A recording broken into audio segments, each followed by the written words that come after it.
পৰজনমৰ শুভ লগন। আজি 20 জুন ৰাভা দিৱস। সেই উপলক্ষে আমাৰ নিকেতনত ৰাভা দিৱস পালন কৰা হ'ল। প্ৰথমতে প্ৰধান আচাৰ্যই বন্তি প্ৰজ্বলন কৰিলে, তাৰ পিছত আচাৰ্যসকলে পুষ্পাঞ্জলি অৰ্পণ কৰিলে আৰু ছাত্ৰ ছাত্ৰীসকলে ভাষণ দিয়াৰ লগতে ৰাভা সংগীতো পৰিৱেশন কৰিলে।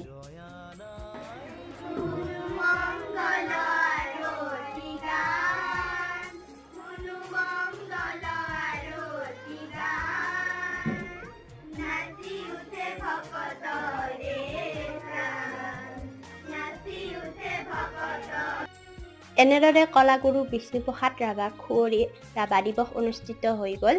তাৰপিছত আমি এনেকৈ অকণমান কথা পাতি ঘৰলৈ গুচি আহিলোঁ।